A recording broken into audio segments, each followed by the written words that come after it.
नमस्कार प्यारे बच्चों, मैं विजय। बच्चों, आज हम यूनिट 3 सम्मिश्र संख्याओं एवं उनके ज्यामितीय निरूपण और उसके आगे का चैप्टर एक साथ हम लेकर के आए हैं। ऐसे तो यूनिट 3 में है ना बहुत सारे चैप्टर है प्यारे बच्चों, कॉम्प्लेक्स के अंतर्गत। ठीक है, तो वैसे तो मैं चैप्टर वाइज दे रहा हूं, याद रखिएगा।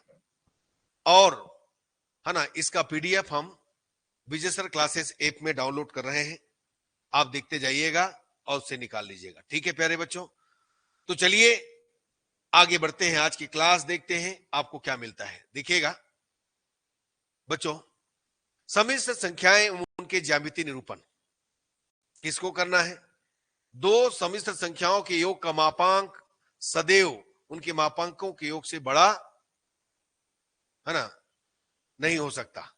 ठीक है, तो इसको करना है भाई।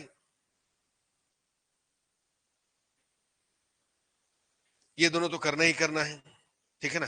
दो सम्मिश्र संख्याओं के अंतर का मापांक उनके मापांकों के अंतर से बड़ा नहीं हो सकता। ये मापांक और गुणांक निकालने के लिए देख लीजिएगा। सिद्ध कीजिए कि यदि Z1 तथा Z2 को दो सम्मिश्र संख्याएं हैं, तब मापांक Z1 प्लस Z2 का स्क्वायर प्लस मापांक Z1 माइनस Z2 का स्क्वायर इज इक्वल टू मापांक Z1 स्क्वायर प्लस मापांक Z2 स्क्वायर। इस परिणाम की ज्यामितीय व्याख्या करना है और व्युत्पन्न करना है। ये तो ये बिल्कुल खास इंपॉर्टेंट है प्यारे बच्चों, याद रखिएगा। चलिए आगे बढ़ते हैं। ये सब भी कर लीजिए। दर्शाइए इस त्रिभुज जिसके शीर्ष Z1 Z2 Z3 Z1 dash Z2 dash Z3 dash है, समबाहु है।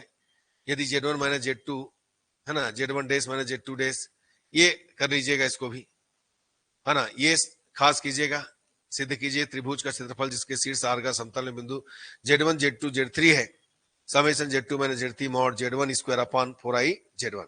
यह भी दर्शाइए कि त्रिभुज समबाहु है। कब है ये आपको दिया है, तो ये बिल्कुल कर लेना है। ठीक है, ये भी आप करके जाइए। सिद्ध कीजिए कि मापांक Z1 minus Z1 minus 1 upon Z plus 1 अचर तथा एम्पलीट्यूड उसी को कह रहे हैं Z minus 1 upon Z plus 1 अचर, है ना, क्या है, लंबकोणी वृत्त है। अब बच्चों इसी के साथ एक दूसरा चैप्टर है, सम्मिश्र फलनों की सांतत्यता एवं अवकलनीयता, विश्लेषिक फलन। ठीक, तो इसमें आपको करना क्या क्या है, ये देखिए। पहला, यहां पर इसी को हम लिखते हैं कौशी रीमान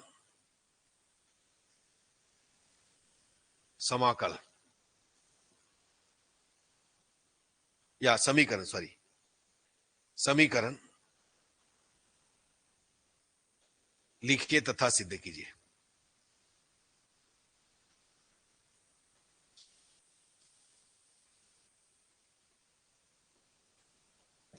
ये तो पहला बहुत इंपॉर्टेंट है, कौशी इक्वेशन है।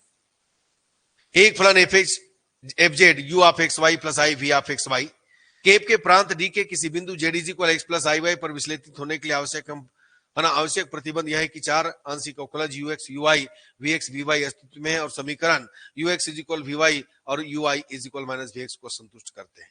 या ऐसी को पूछेंगे कौशी रीमान समीकरण को लिखिए तथा सिद्ध कीजिए। दूसरा है कि विश्लेषिक फलन के वास्तविक एवं अधिकल्पित भाग लाप्लास समीकरण को संतुष्ट करते हैं, ये भी करना है। ये भी ध्रुवीय रूप में लाप्लास का समीकरण है प्यारे बच्चों। तो एफजेड के ध्रुवीय निर्देशांकों में विश्लेषिक होने के लिए आवश्यक एवं पर्याप्त प्रतिबंध व्युत्पन्न कीजिए। ये कौन है, ये जो है कौशी रीमान समीकरण है ध्रुवीय रूप में, पोलर फॉर्म में। ठीक है, नेक्स्ट है दर्शाई कि एक हार्मोनिक फलन संतत रूप से अवकलनीय del two u upon del z bar is equal 0 को संतुष्ट करता है। ठीक है, ये देखिएगा विश्लेषिक फलन ज्ञात कीजिए जिसका वास्तविक भाग e power minus x square minus y square cos y plus 2x y sine y. ठीक है, ये सब भी करना है। विश्लेषिक फलन u प्लस आई वी को ज्ञात कीजिए जिसका वास्तविक भाग u is equal e power x cos y minus y sine y है। ठीक है, सिद्ध कीजिए ये लाप्लास समीकरण को संतुष्ट करता है ना। ये वाला जो है संगत विश्लेषिक फलन है, u प्लस आई वी भी ज्ञात करना है। तो ये सब आपको करना है। ये देखिए बच्चों, इसको भी करके जाना है आपको। दर्शाइए कि u is equal 1/2 log x square plus y square harmonic है, इसका हार्मोनिक संयुग्मी ज्ञात कीजिए। बिल्कुल इंपॉर्टेंट है। साथ में आपको इंपॉर्टेंट ये देखिए, यदि w is equal f of z u plus i भी विश्लेषिक फलन है तथा u minus v is equal e power x cos y minus sine y, तब एफ जेड को जेड के पदों में ज्ञात कीजिए। ठीक है ना, ये भी करना है। यदि u minus v is equal x minus y, इसी के फॉर्म है एक्स स्क्वायर प्लस 4xy प्लस y square, f z is equal u plus i v, z is equal x plus i y का एक विश्लेषिक फलन है, एफ जेड को z के पदों में ज्ञात कीजिए। यदि u प्लस v, ये देखो इसको खास इसको करना है प्रैक्टिस, है ना, ये इंपॉर्टेंट है। 2 sin 2x upon e power 2i minus e power minus 2i minus 2 cos 2x तथा w is equal f of z is equal u plus i भाई आई वी और z is equal x plus i y विश्लेषिक फलन है, तो w को z के पदों में ज्ञात कीजिए। इस ढंग से करना है। ठीक, नेक्स्ट देखिए बच्चों, यदि u is equal x square minus y square, इसको भूल गए थे लिखने के लिए, इसको मैंने बाद में लिखा है, तब दर्शाइए कि, है ना, u is equal x square minus y square, v is equal minus y upon x square plus y square, तब दर्शाइए कि u तथा v दोनों लाप्लास समीकरण को संतुष्ट करते हैं, परंतु u plus i v Z का एक विश्लेषिक फलन नहीं है। याद रखिएगा, यदि फाई तथा साइन एक्स तथा वाई के फलन है जो लाप्लास समीकरण को संतुष्ट करते हैं, दर्शाइए कि s plus i t holomorphic है ना, जहां s is equal del phi upon del y minus del psi upon del x. ये करके जाइए, तो ये खास करके जाना है आपको।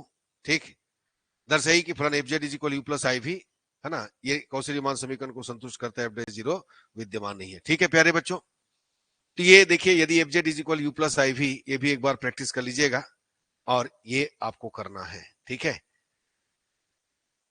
Del square upon del x square plus del square upon del y square mod f of z square is equal 4 f del z का होल स्क्वायर, यानी बोल रहे हैं यदि एफ जेड का नियमित फलन है तो सिद्ध करना है। ठीक, तो बस इसी ढंग से करना है। तो बच्चों ऐसे तो आप पीडीएफ देखोगे ही, है ना, उसमें आपको पता चल जाना है। तो जो टिक कर रहे हैं, ज्यादा टिक कर रहे हैं, है ना, मतलब जो टिक कर रहे हैं उसको ज्यादा बार देखना है, याद रखिएगा। ठीक, तो प्रैक्टिस करते रहिए प्यारे बच्चों, बिल्कुल आपके एग्जाम में पहुंचेगा ही पहुंचेगा। ठीक, तो चलिए आज का क्लास हम यहीं तक रखते हैं। धन्यवाद प्यारे बच्चों, नमस्कार।